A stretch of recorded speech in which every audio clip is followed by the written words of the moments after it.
Sethula ke bakithi uBishop uI Makamu ungumyeni ungubaba ungumfundisi uyi TV show host sihlale simbona ku TV uke waba ne reality show yakhe kanti futhi aphinde abe usoma business.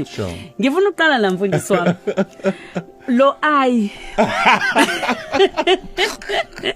kuhlezi kuthiwa uBishop I Makamu lo ai akashiwo umeleni lo ai Bishop Sizanele uai igama lami lokuzalwa eqinisweni mangitholakala bengingakhulumi bengiyisimumu I think for 2 years emva kwaloko ekhaya bangangiphi igama for 2 years nginganagama but uthe mase kaqhamuka ubaba ngoba thina sakhulela emakhaya lapho khona ubaba bekahamba emayini yosebenza mangiqeda kuthola bathi nayi ingane ayikhulumi ulimi libambekile and then wathi ningamnike igama ngiyoze ngibuye wathi ebuye baba ezonginikeza igama begoli makafika kumina wathi lona uyoba isotsha likaNkuluNkulu igama lakhe kuyoba uIsrael. Wow so lo lona umele uIsrael ngiyabezwa abanye ku social media bathi Isaac abanye nje bayafakela noma kuphi bafaka noma iliphi yiko ngiqala khona okungcono nje ukuthi kuqala uI nje ku right. Imake Bishop uvesani uyiqala lana endaweni enomyalezo onzima iminyaka emibili uzelwe ulimi lwabambeka wangakhuluma mangangiqaphelisisa mangikhuluma amanye amagama waphumi kahle you know okokuzalwa nokuthi mangikhuluma ngakhuluma nawe nje manje ngabaduzana wegcwala amathepsweni bengakhuluma inhlobo but eqinisweni mase ngizinaka namuhla ngibona sengathi uNkulunkulu bekasiza mina ukuthi mhlawumbe uSathane bekalwisa lento ukuthi ngizoba isikhulumi sikaNkulunkulu angivalele ukuthi kusasa ngakwazi ukuphimisela indaba ezimnandi engiziphimisela namhlanje.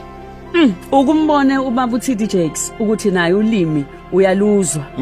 ukuthi luke laba nenkingi kodwa namhlanje ukhuluma umhlaba wonke bakithi ukhuluma impilo ebantwini so esikhatini esiningi uSathane akakulwisi anganasi izathu mhlawumbe usuke eqaphelile ukuthi ikhonta eyibonayo bese athi uzama ukubamba kanti uNkulunkulu akahluleki. Uthi ubaba ukhulele mina ngazi ukuthi ukhulele kaKlehong kodwa uthi ukhulele emakhaya kuphi emakhaya ngesikhathi sezimpi basehlise ekhaya bengihlala eMadadeni eMpumalanga le eNkomazi you know baba lana sahlala lana baphinde basambisa ngabo 90 something makuyisikhathi sezimpi as well so ila ngakhulela khona ngabuya ngabe eKatlehong ngakhulela khona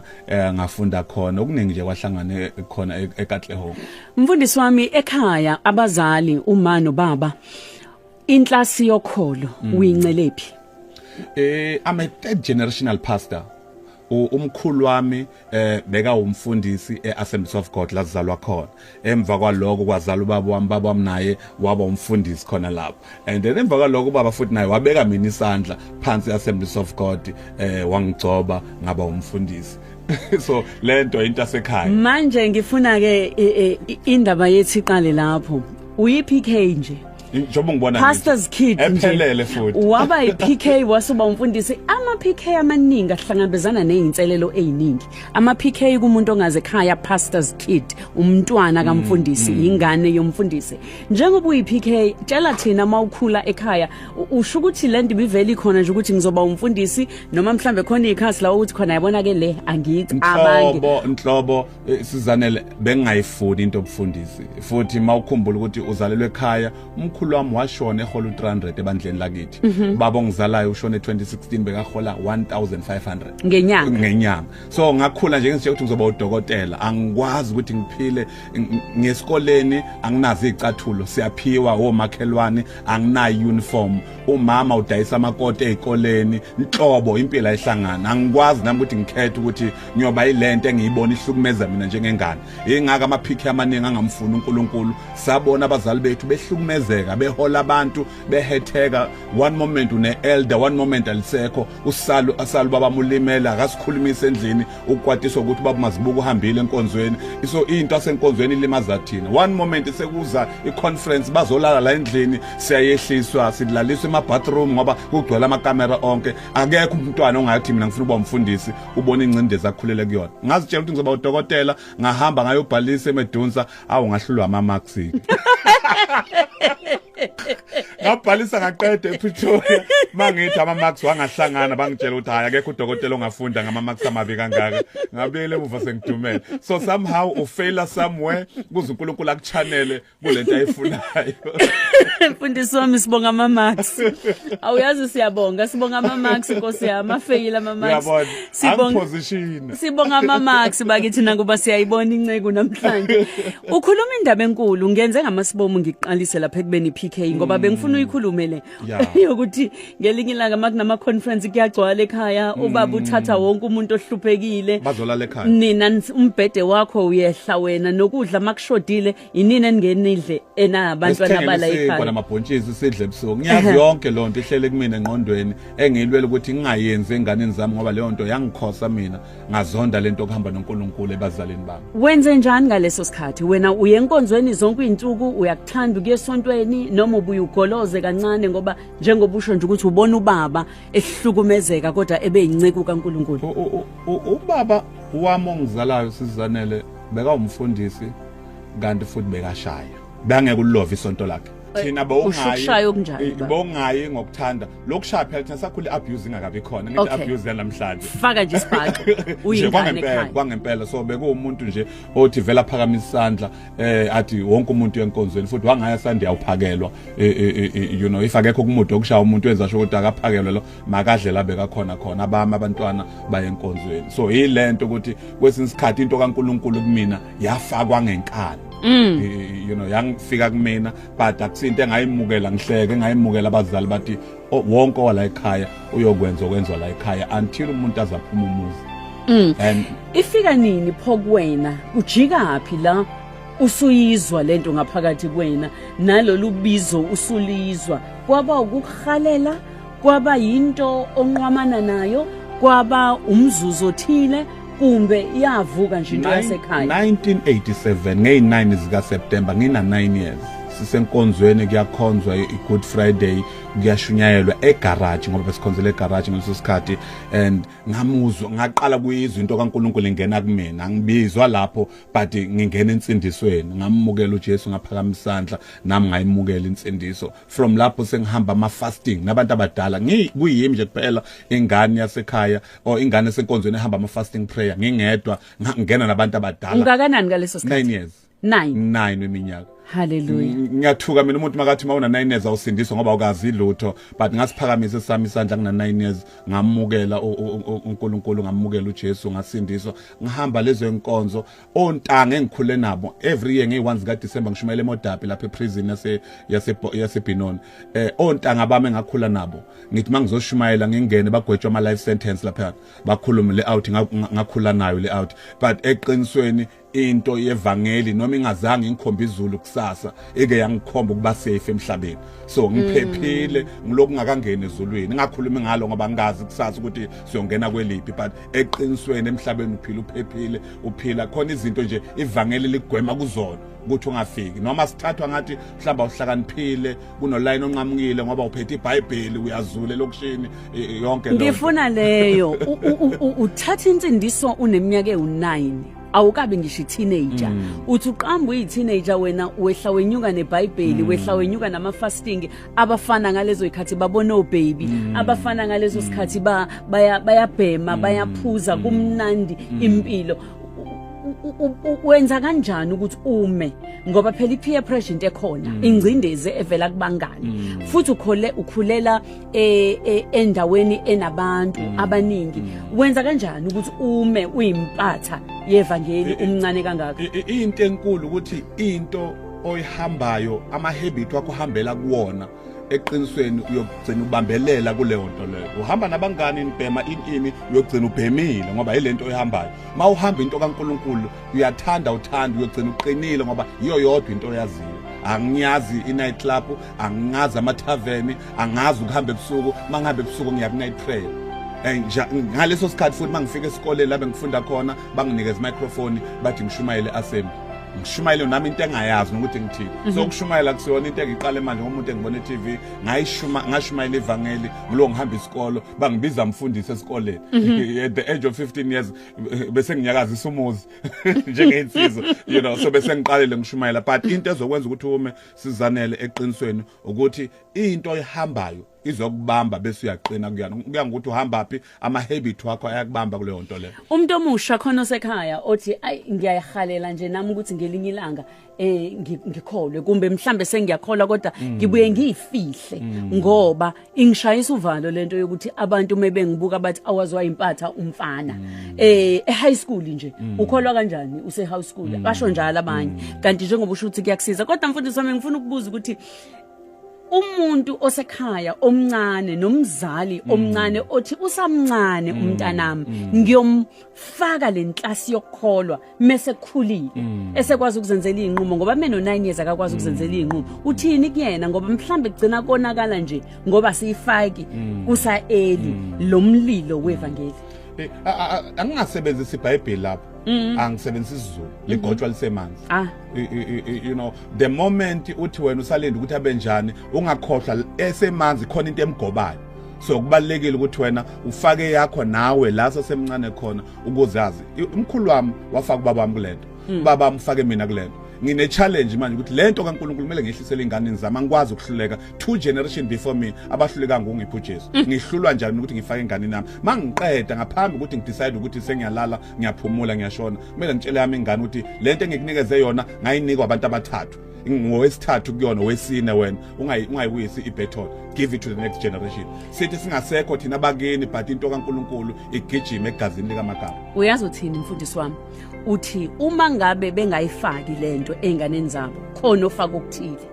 i-social media iyakhuluma i-TV iyakhuluma abangani bayakhuluma ababi kwesinye isikhathi uma ngabe umzali engakhuluma ngikuzwa kahle mfundisi wami 23 minutes past 11 o'clock ukhozi olumaphiko lolu ulalela uhlelo eShilo noZanele Mbokazi ngalesi sikhathi njalo ngo10 kuya kuya ku11 sisuke sesithi uhambo noNkulunkulu namhlanje sihlele noBishop uI Makamu kanti mangabe ukuthi ufisa kuba ingxenye yohlelo lethu ngena ke nawe sithumelele ivoice note yakho kumbe i-message ku Facebook ukhozi FM kumbe kuZanele Mbokazi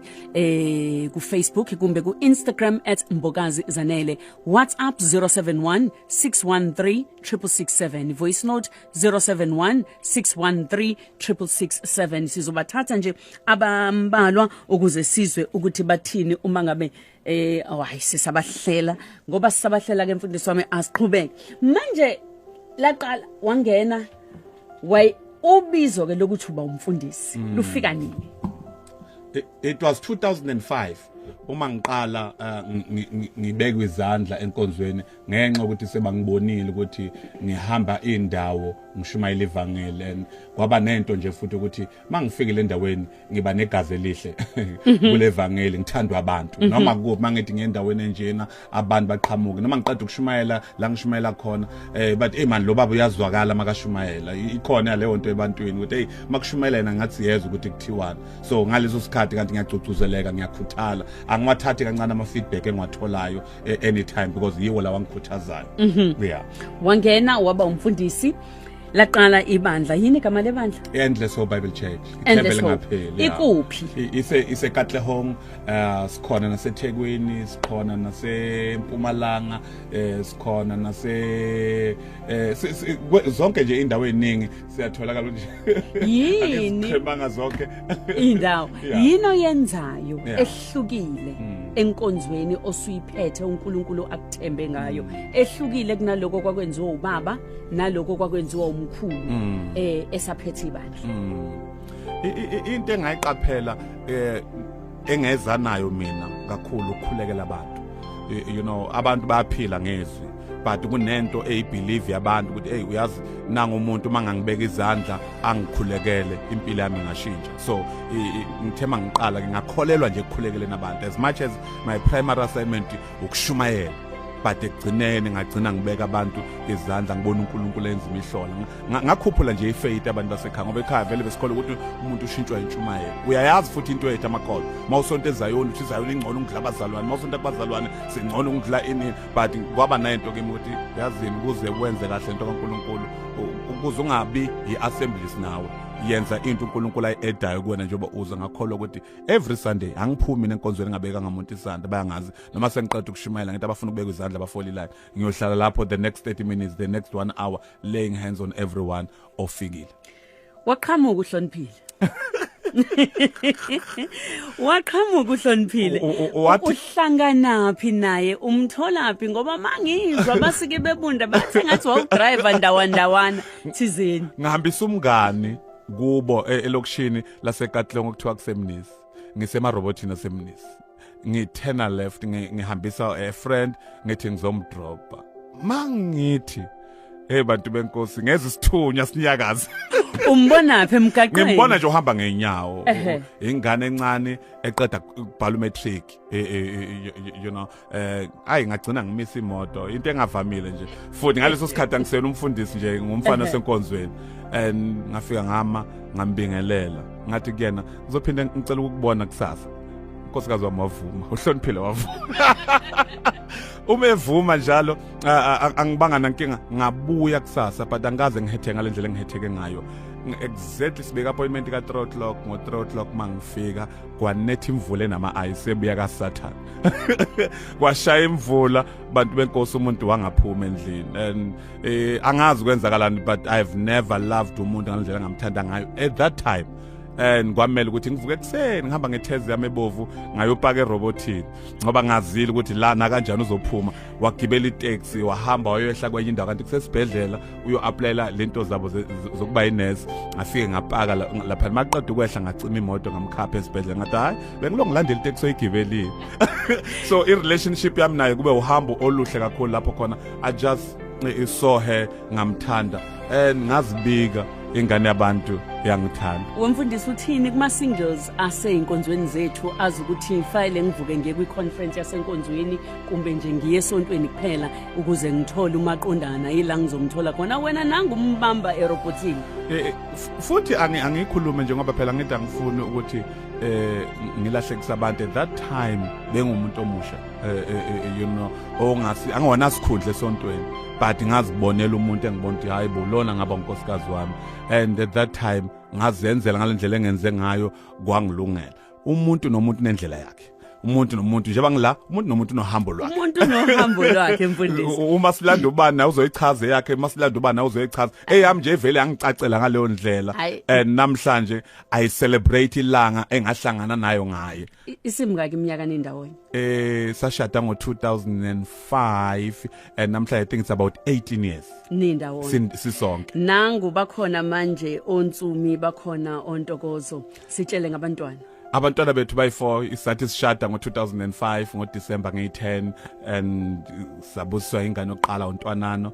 first born yethu very talented udlala igitar enkonzweni salandela sabuswa uNtokozo intombazane kwalandela uNtsumi kwagcina okugcina uNhlavutelo igama elithi Hlavutelo lesishangane elisho ukuthi revelation isambulo yeah uyafisa kube khona mhlawumbe yoba naye umfundisi kulabantwana more than ukufisa uyoba khona I will work hard ukuthi abe khona ngiyayithanda ke le angilweli nje kuphela ukuthi babangalandela ama career wabo ngoba into kaNkuluNkulu ayidingi ukuthi njalo ube full time ungaba umuntu kaNkuluNkulu uloko ne career yakho but uqhubeke wenze kwamina ngi full time but at the same time kunezinto ezimbalwa engizenzayo Ngizwa kahle mfundisi wami bayangena abalaleli bethu basithumelela imiyalezo basithumelela ama message bethanda ukuthi kube khona izinto esikubuza zona nangu ke uzamafuze khuzwayo uthi saze sabusiseka ngokuba nomfundisi ohleleni esimthandayo ngicela ukubuza njengoba ewumfundisi ngabe khona ezinganeni zakhe ozongena ebufundisini usemzumbe lo nangu ulungi Ntombe ngashodi baba ayimakamu ngiyakhumbula mina ngicela ibuye indawo yokukhonzela eDavidton angisaye esontweni ngenxa yokuthi ayikho indawo yokuhlanganyela nangu samekulisiwe emshengu uthi siyabonga kuKhozi ngokuvumela uBishop Makamu wethu esikade samgcina savele savuseleleka Nkosi yami uNkulunkulu akaqhubeka amupha amandla uakhuleke usiphelele uthi ave ikhuluma into ephilisayo lo baba nginenqwaba yama video akhe abalaleli bakho uyabezwa ukuthi bathini bakhuluma kahle bathi bayakhuthazeka abalaleli bakho bathi uyabakhuthaza kakhulu ukhuluma into ephilisayo mfundisi ngeke ngabona ke ebandleni njengoba kade ngibuza ukuthi yiziphi izinto mhlambe eziyinselelo njengomfundisi onikeni izibone ukuthi uyazi lento yobufundisi ngangena kuyona ngoba uNkulunkulu engibiza engithuma kodwa ngangazi ukuthi kanti khona izinto ezinjena obuye ngihlangane nazo ikuphi la kuye kusinde khona ngoba iyahalisa lento abantu abasha abancane abaningi bayakuthanda nje kuba umfundisi ngoba babona uphathela iBhayibheli bese kube yesibili indaba yokuthi abantu bacabanga ukuthi umnikelo isimangaliso nami ngiyafisa ukuthi ngelinye ilanga ngihlonishe njengoba Makamu ngiyafisa ukuthi ngelinye ilanga ngithola umnikelo ngelinye ilanga ngihlonishe mangingena emcimbini ngihlaliswe phambili kusho ukuthini kuba umfundisi eqinisweni futhi if ngaqala ngayomnikelo kuba ngizange ngiqala amabhizinisi kube bekunemali enkonzweni ingeze ngiqala amabhizinisi ngibonile ukuthi ingane zami ziyoxoshwa ezikoleni zaxoshwa ingane zami esikoleni engakufihleli sizanele ngiloko nguthola umnikelo you know zaxoshwa ingane zakhishwa esikoleni ingane ngihluleka nokuyitshela ukuthi kungani namhlanje ngingayisi ngoba ngikwazi ukukhokha esikoleni so ngalenga ucabanga ukuthi enkonzweni kunomnikelo lapho ubusisa inqwaba yabantu baphila ababusisekayo abaphila yabanye bathakazela ukuthi bathola imisebenzi kumbe amabhizinisi abaphumelele kodwa wena ziyaxoshwa nguJesu ngaleso sikhathi ngikhuthaza abantu kanti nami ngisesiphambanweni ngithi kulona ngizobe nginawe eparadise but mina ngiyazazi nami ngisesogweni ngifana naye at that moment kaningi ingane zami zijikisa bathi babona akakhokhile and ngizithatha ingane zami ngiye ngiyonegotiate but no kuzofuneka imali uzikhethela ukuthi ungayisingane kuma public school wazetha ku private so ngizama ukuchaza ukuthi umuntu angalinga gijime ngaleyo mentality number 2 enkonzweni sizanele kwawena njengomholi yokwazi ukuthi akuna filing system yabazalwane umuntu wafika sizanele wathi uzokhonza nami sengiyamthanda ngimfaka enhlizweni into engifuna ukukutshela yona abantu abekho loyal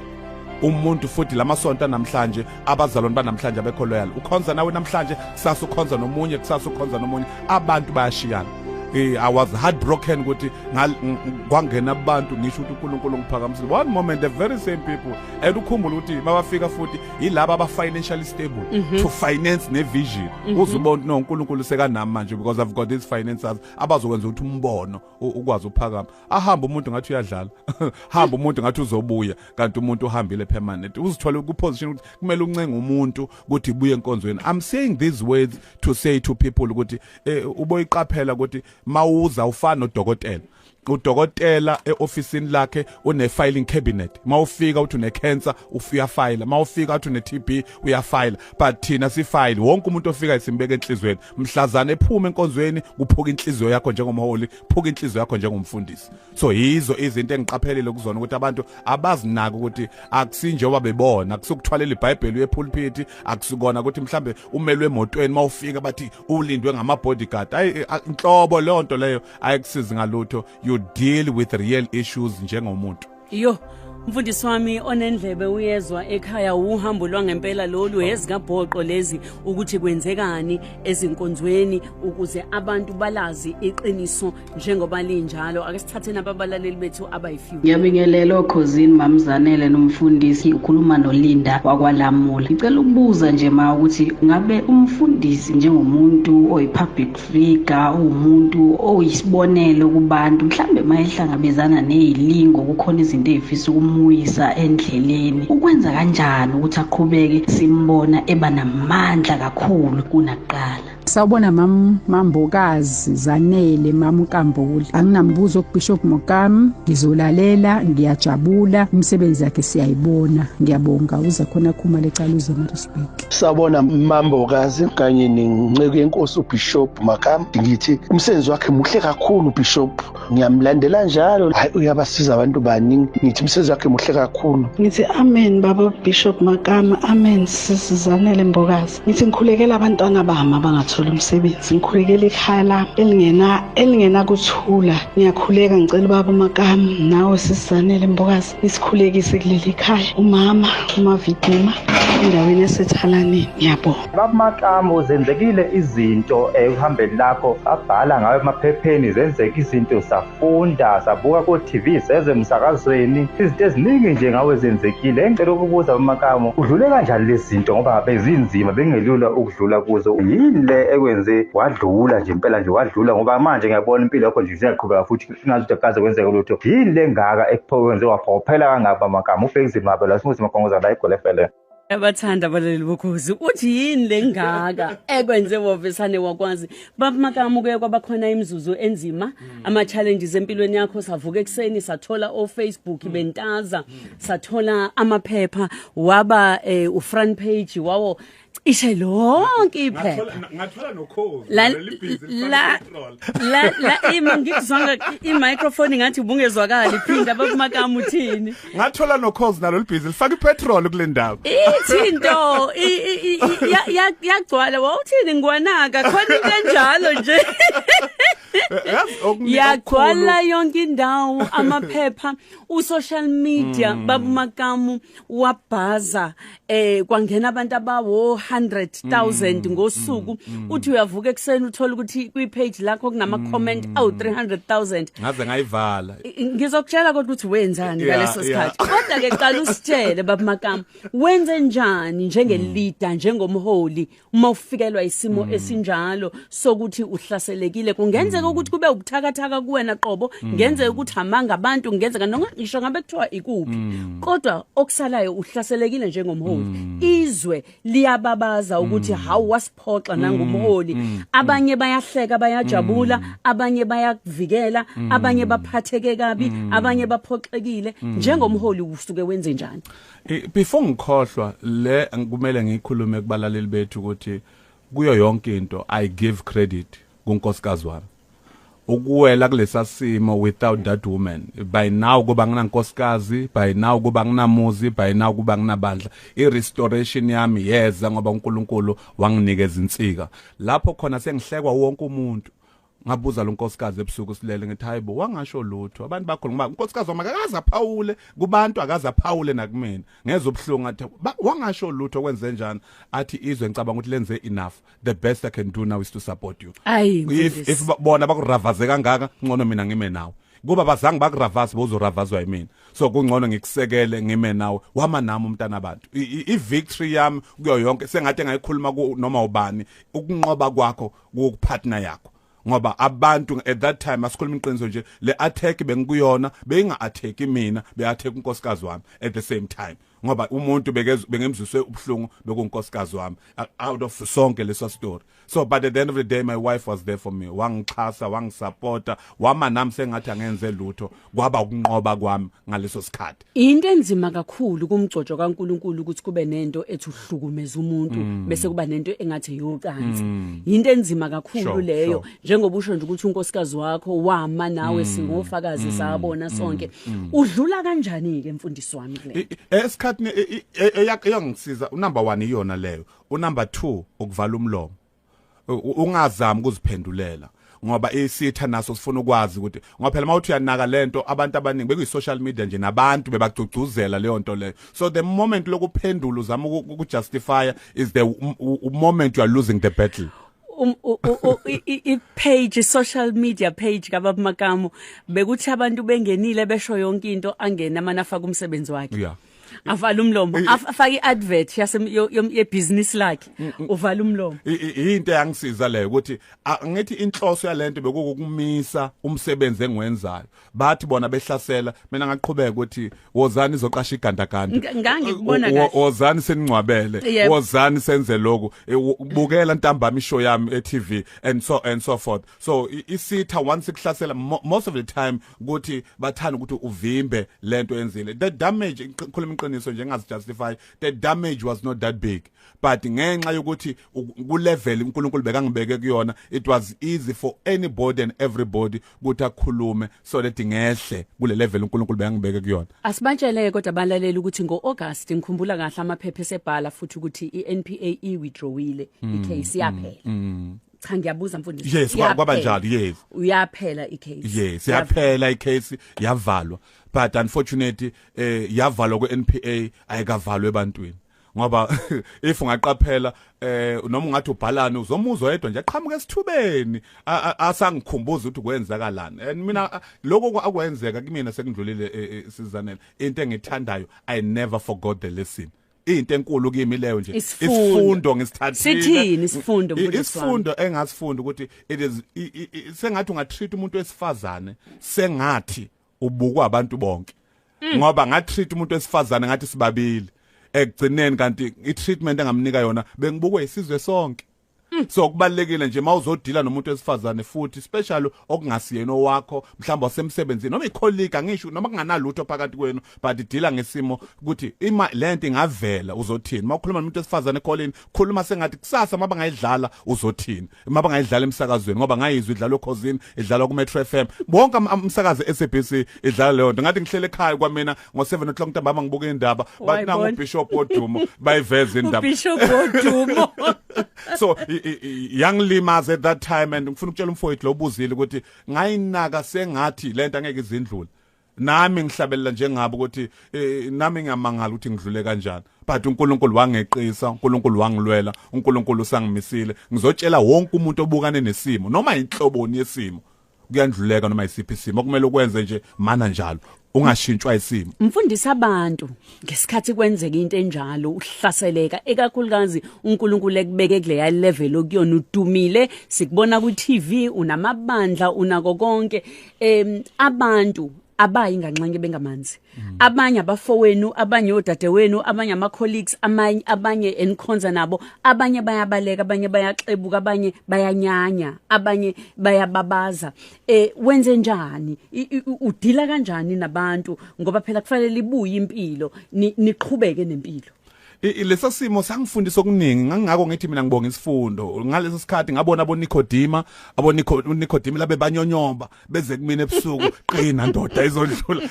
khona la bebangisupporta in public abanye bathi hayi angikwazi ukuza in public ngoba ibrand yami izolimala you know ngabona umzali wami ongizalayo spiritually ubaba Gumbi wafika ngazoqamela isifubeni sakhe ngakhathatha ngakhala inyembezi ngezubhlungu ukuthi angikwazi ukuphoqa umuntu omkhulu kangaka ongisize ukuthi ngifike kule level engifike kuyona ngasizwa ubaba Gumbi owafika ngiqala ibandla wama nami ngamtshela ukuthi nginephupho ngizibona ngihamba eSouth Africa ngigcwalisa uMbombela Stadium uMoses Mapida Stadium ngishumayela ivangeli wathi wakhuluma igama lesizulu wathi akunankinga ethi ngikuncengise kancane ngibone ukuthi sofika lapho wama nami umuntu omdala naku sengizomletha ehlazweni lami ngiyamkhumbula umuntu omdala emnawe ngoba khona ilanga angaphumelelanga ukuzemvuselelweni wakho wathuma mina kunjani ngiyakhumbula angana ukuthi kwakumuphi lo nyaka ngikhumbula kahle kulo nyaka lo bengimbizile wafika ave wasibusisa ngalelo langa ngikhumbula kahle ukuthi mhlawumbe iminyaka ewu13 edlule go shumayela ngalosifazana ukuthi all is well waliphilisa ibandla kakhulu mfundisi wami wadlula ke kulezi zinto wama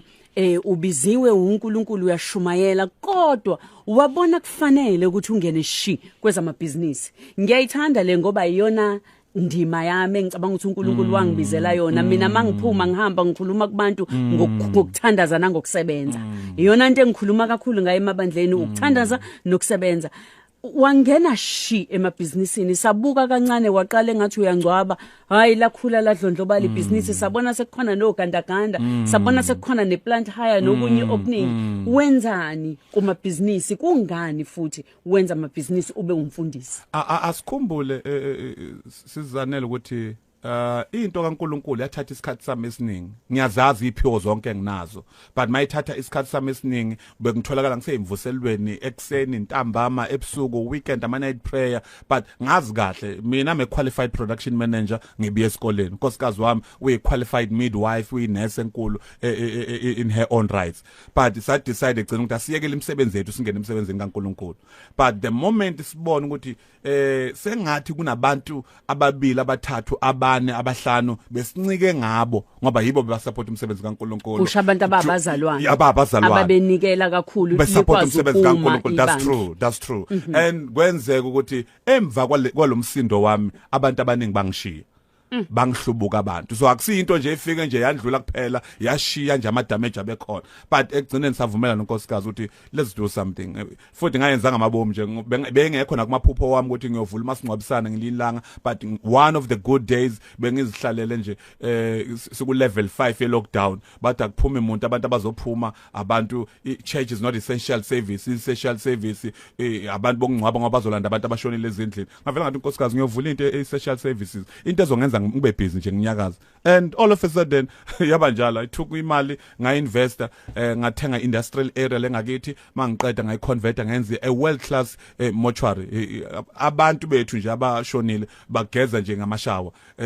bavulelwa yithina basivulele bona but bavulelwa yithina it's a 5-star mortuary esayakha mawungena khona ngathi ungena etheater la operate abantu khona so we build that nonkosikazi said let's start something as a service community yethu and esigodini sangakithi nje into enhle enkulu eyintandokazi bonke abantu abaningi esigodini sangakithi yithi esibasevayo mhlazane belahlekelwe umuntu wakubo so kwaba ileyo incident oqala savula uma singcwabisane ngisathi ngibuke lokho ngayibona ikhula ngendlela esimanga sisiza abantu uyabazi ke abantu bishop manje uthandaza uthini umuntu makafika kuwena egula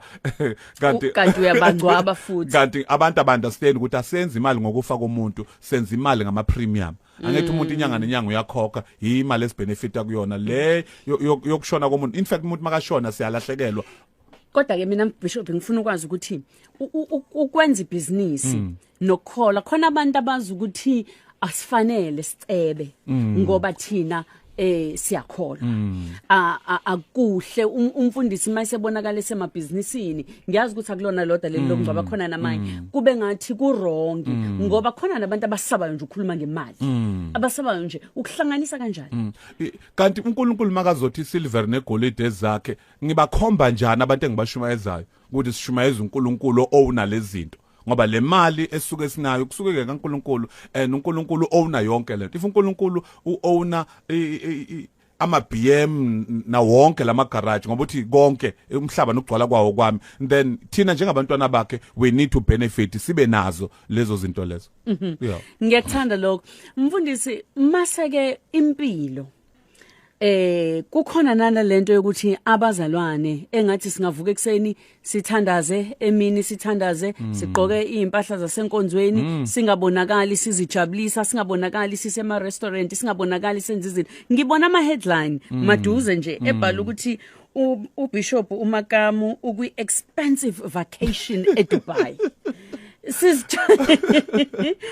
kwabi headline le ku front page futhi welinye lamaphepha sengijwayeleke lezo zinto sengifunde nokuziziba kule insuku ngenxa yokuthi into eyenzeka kumina sebenza kanzima nonkosikazi and my wife is so hands on siphuma ekseni sibe ebusuku and at that time asebenza imlungu sizisebenza thina naku ke sa decide ngathi nge3 zika May ibirthday kankosikazi wami angivele ngihlele ngimsurprise she didn't know anything and ngivela ngathatha ama passport mina ngalungisa ama visa ngayenza yonke into ngavela ngamtshela sekuyi30 zika kuyi Sunday ngeyi30 ngithi siyahamba Sunday siyahamba namhlanje ngicela ungipakishele nje impahla ozozidinga la siya khona kuyoba kugcwela amanzi she never believed and unkosikazi wami loves traveling you know and we decided to pakisha some sayophumula at the same time we help everyone. We needed time out, even after late Thomas andlula kuzo asikaze sibe nalento, and we booked away Maldives. Safika sahlalela 10 days. Uvuka ekseni ubuka umuntu wakho ndlala emanzini nigijimisane, like trying to heal ourselves now because we've healed almost everyone. Ngifuna utshele abanye abazalwane nezinceko ukubaleka kokuphumula, ukubaleka kokuthatha isikhathi nomndeni, ukubaleka kokuqhakambisa kakhulukazi kunina eniyinceke zikaNkulunkulu abashumayeli ukuthi kubaleke kangakanani ukuthi nikwenze lokhu, ukuthi ngoba abantu bagcina bene burnout begula ngenxa yengcindezi yokukhathala nokungazicabangeli bona kodwa becabangela wonke omunye umuntu.